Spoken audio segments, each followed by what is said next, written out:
Okay, is that okay? Mm-hmm. Okay, Mom, this is number 2 of our little conversations together. Number 2. Yeah. And last time we talked about people who were your influences and like where you think you might have got your strength from, and a little bit about your sort of meeting Dad as well, which was a new story for me when you said all these boys from Taunton School came over and you told them to choose, and Dad was the only one left standing. Do you remember that? Yeah, I know. Oh, okay. I was like, I'd never heard this story before, so that was quite fun for me to hear that. And then I said, what I wanted to talk to you about this time was some of your favorite words, because I remember as a kid, you had like favorite words because you used to like the way they sounded. Like one was pillock. Bollocks. It's sort of a theme that we have running. And then I also asked you to send me some Dumbo. What is that? Dumbo. Dumbo, is that another one? Okay. You shouldn't tell people that. I know, you shouldn't. That's putting people down.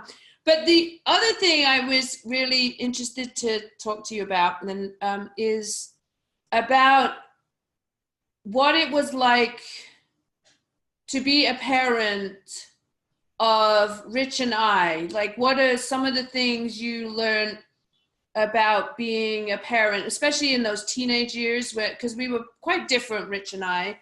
But like, what were some of the things that you had? Like, what were some of the challenges, and what were some of the things that you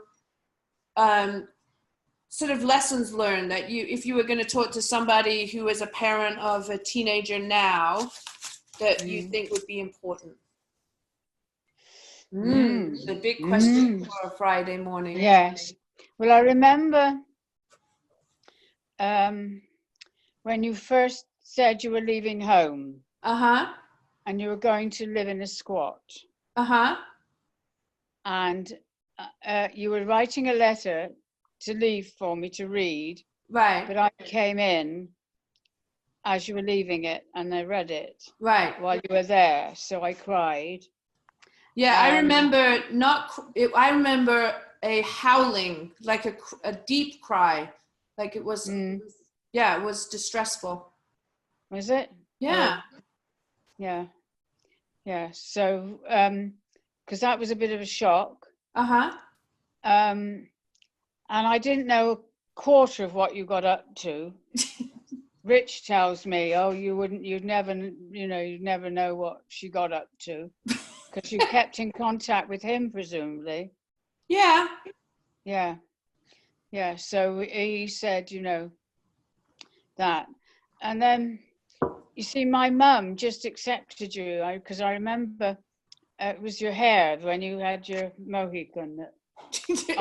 That was the worst thing, I think, to start with. The Mohawk was the worst thing, right? It was Mohawk, wasn't it? It was, what did I say it was? Yeah, you said Mohican, but like the Mohawk when Yeah. And I remember Nana, we were in, I think it was John Lewis, and we were going up some stairs, and there was a kid, a young lad or woman sat on the stairs who had this type of hairstyle. Right. So she was holding onto the rail, and as she held onto the rail going up the stairs, she touched the Mohawk, and it went backwards and forwards, you see. And I said, "Mother!" But anyway, it didn't faze her at all. She just didn't worry about it. Right. Mum, your hand's over the screen, so I can't see you. There you go. It did me. Yeah.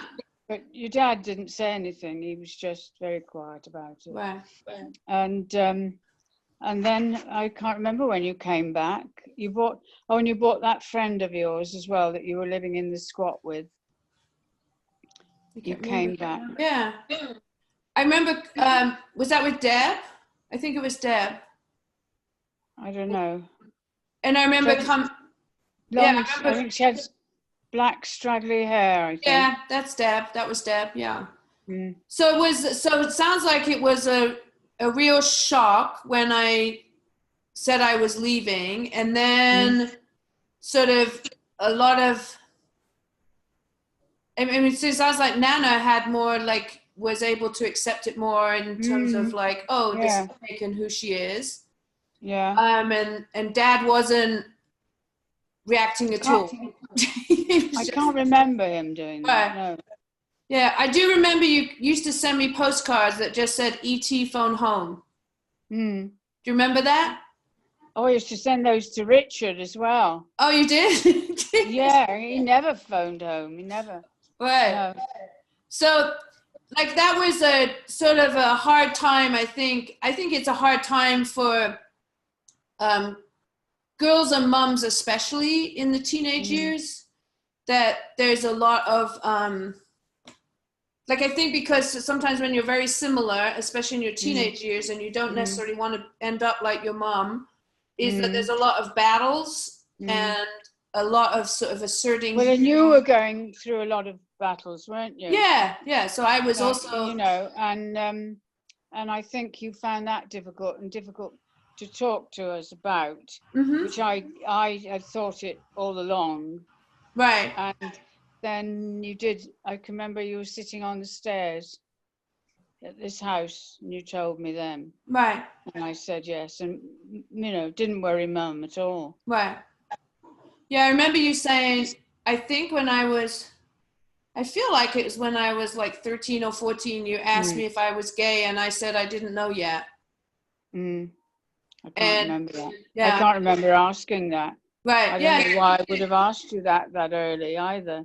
Well, I think it's because of what I was wearing. Because I was wearing pajamas and men's suit jackets, and like I was like a little straight. It wasn't in a bad way. You asked me sort of, as any parent would, about their child. I didn't feel any judgment at all. No. But I think it's interesting to think about how, although that time was quite tumultuous, is that the word? What's the word? When so there was a lot of tumultuous. Yeah, like a lot of conflict between you and I think that also has made for a much stronger relationship as adults. For me, that's how it feels. I feel that, you know, I think we have found a way to connect and really appreciate each other's strengths you know, and I think that comes with some maturity and some sort of life lessons, and realizing that things that you were doing as a parent were not, not to stifle me or make me feel any certain way. But as a teenager, you don't see all that stuff. You sort of are trying to assert yourself and move out in the world. So, and I think when you got two very strong-minded women, like I would say we both are, it can create some beautiful things, or it can create some sort of explosion as well. So as I think about our relationship as a teenager, I feel like it was a lot of explosions. As an adult, I feel like we have these wonderful moments of, like, often we end up in laughter at some silly thing that both of us have done, or sort of celebrating the joy of life and having people around us that we really care about. So I really appreciate you. And part of the reason I wanted to do this, because I wanted to let you know how much I appreciate you. And how proud I am of you. Well, thank you. Thank you. And I think, we've talked about this at different times, just how some of the lessons learned that you've given to us, Rich and I, you and Dad, have always been about meeting people where they're at and not taking in, being aware that every human being comes with some story, and that story. Not judging people. Yeah, we're not judging them. So you sort of define, that people can change and people bring with them strengths to the situation. Well, going through that with you, I think made me a better teacher as well. Yeah, tell me more about that. What do you think?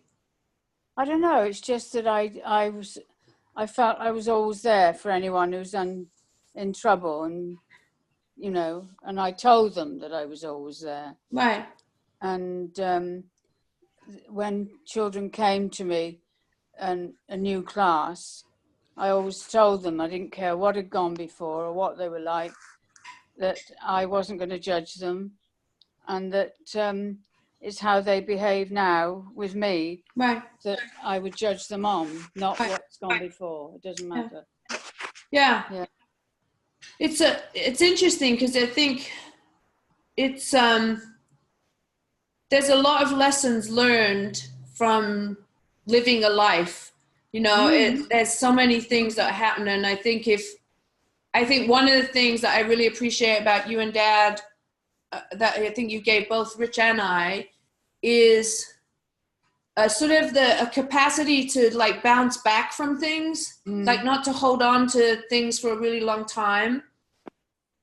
So a challenge, I think you described it last time with Nana, it's like she used to say to you, if there was a problem ahead of you, you didn't like stop, you found a way around it and looked for a solution to move yourself around things. And I think for me, I feel like I can be quite, not even keel, but I have a calmness about when things get challenging. Like I don't stay in that challenge for too long. I look for the solution in it. Or if I'm feeling sad, I don't stay in sadness. And I think one of the things I noticed a lot in sort of my work is that some people find it really hard to like bounce back from things, or find the right people or support systems to move forward. So having people like yourself who sort of acknowledge people and help people and let them know that you're there for them is really important.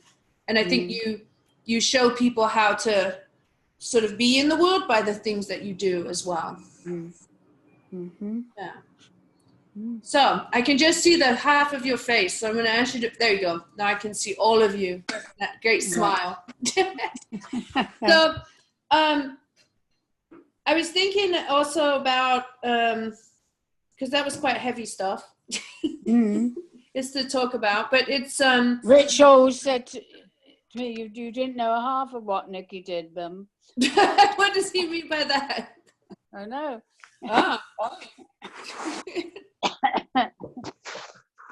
He never told me anything. He never told you anything. No, he's very loyal to you.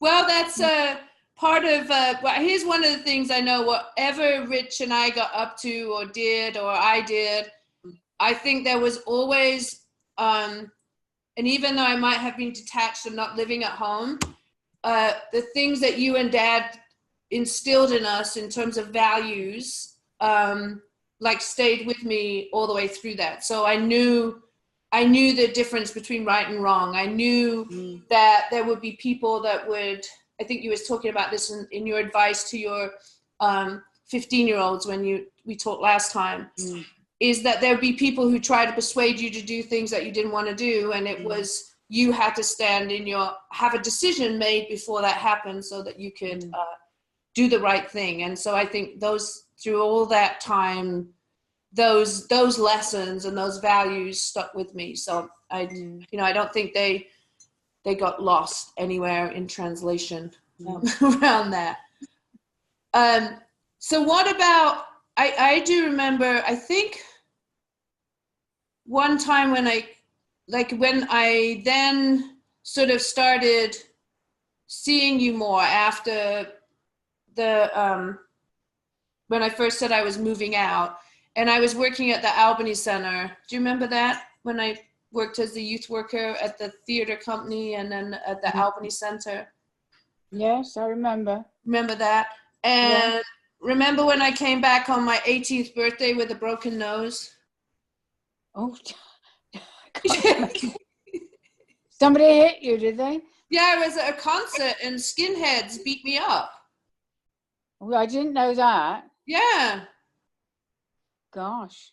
Yeah, we used to go to Trinity Hall in Bristol, England, and there was a band playing, and these guys skinheads were in the place, and they were beating up a young man, and I decided that I would be able to stand between them and this guy, so they wouldn't hit him. And so that did stop it for a little while. And then I turned around, and the next thing I knew, someone had smashed me in my face, and I was on the floor, and people were kicking me. And so I just hurt. I got in a little ball like this, and I crawled along the floor and got out. And when I stood up, I had a bleeding nose. And so that was my little broken nose story. And so my friends took me to the hospital, and then they checked to see, but they couldn't do anything at that moment. And that's why I had to go. Remember, I went to the hospital later, a few years later, and I had to have my nose reset because I couldn't breathe. My sinuses were all messed up. Do you remember that? Yeah. And that's when I showed up with 2 black eyes for my 18th birthday.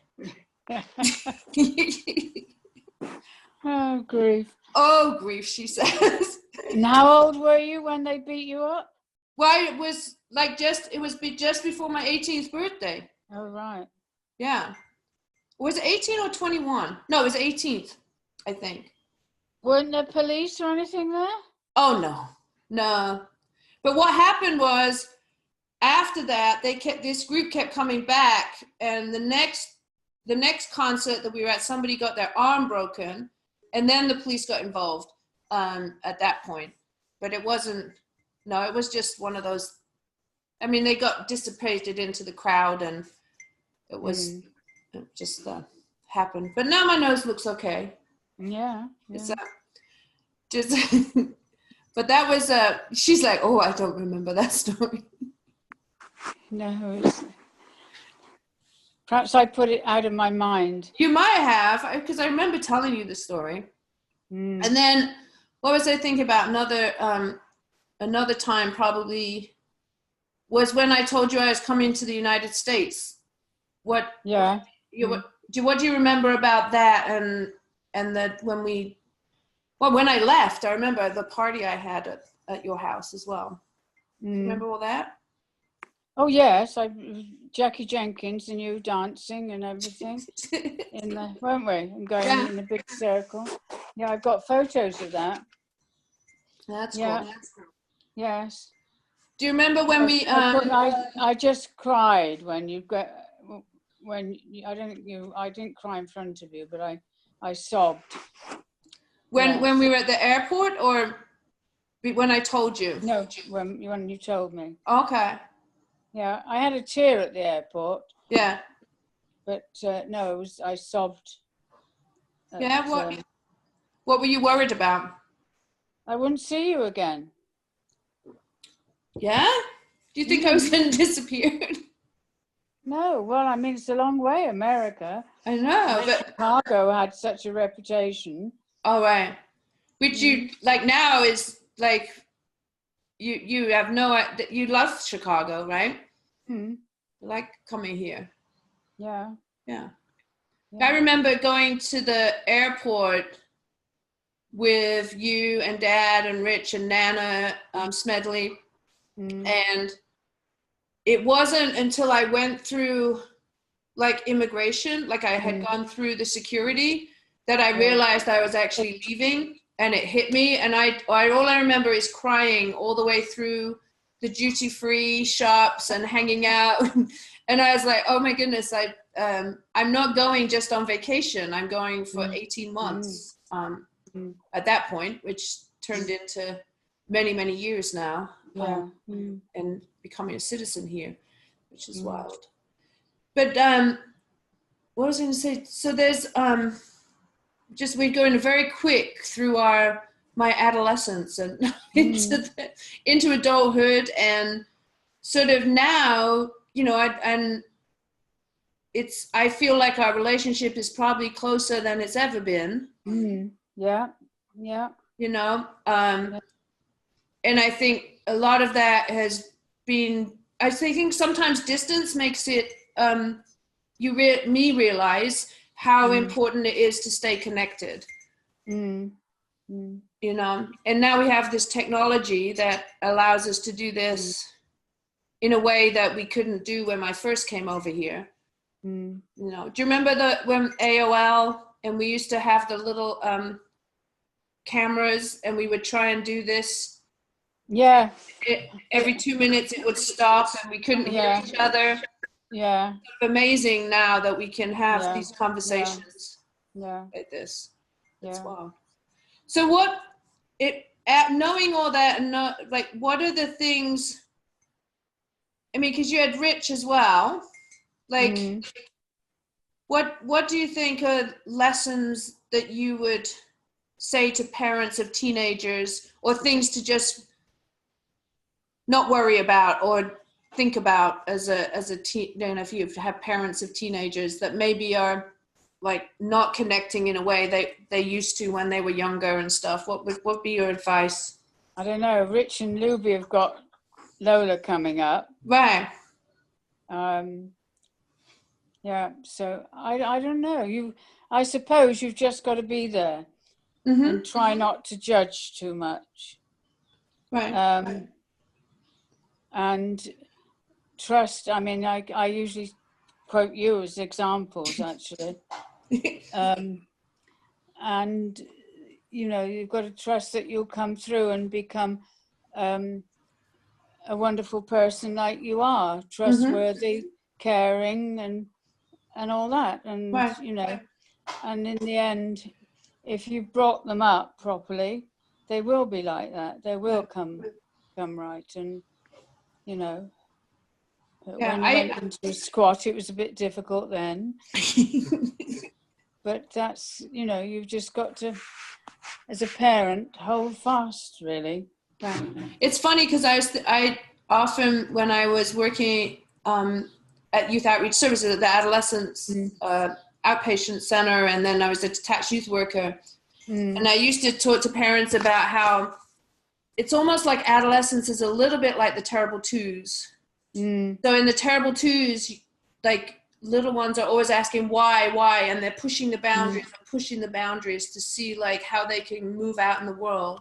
And they're looking for adults, not just parents, adults, to sort of say, here's no, or this is why, and like create the boundaries so that I feel safe enough to like move into myself or grow up. And I often think about teenage years as sort of another time when there's sort of this push against adults or parents around like why, or why not, or why can't I? I'm grown, I'm like all those things. And the job of the parent is, as you say, to sort of hold the line.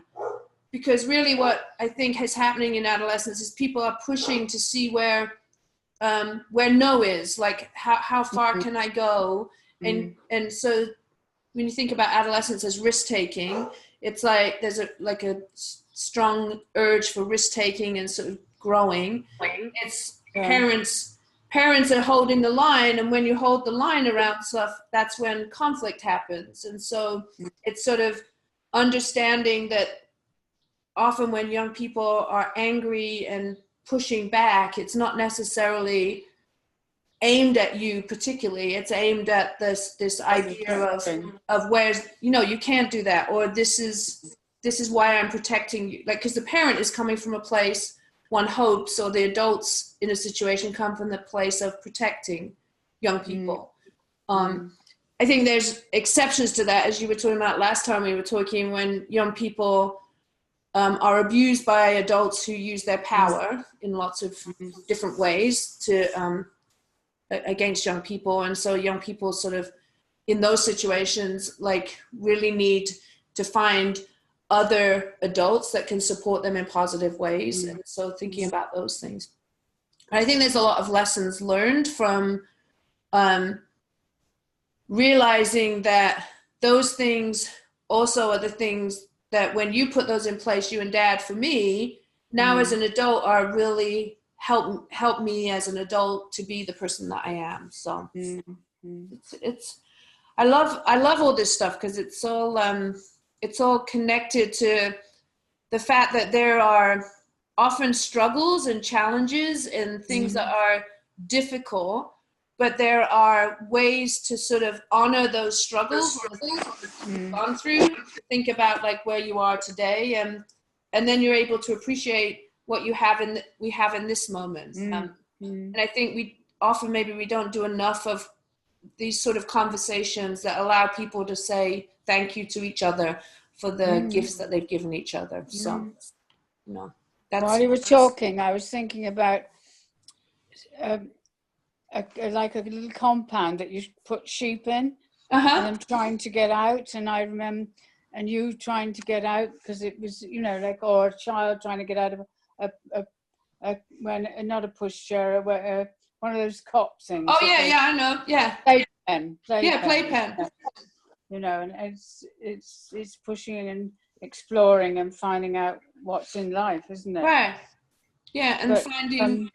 And also, I was just thinking that how lucky we are, or I am, to be able to have given you protection from things, which, and your grandfather, Bumpy Jim, he was just the same. Right. He wanted to protect me. He wouldn't let me do lots of things. He would stop me doing them. And I had to be in by 10 o'clock, whatever, or even when I was 17 or something. And he was very, very strict. And I used to beg him, let me make mistakes. Please let me let me do things and let me make my own mistakes. But he's just so protective that he didn't want to do that. Right. Mind you, if he knew half of it, he would have in his grave. But still, never mind.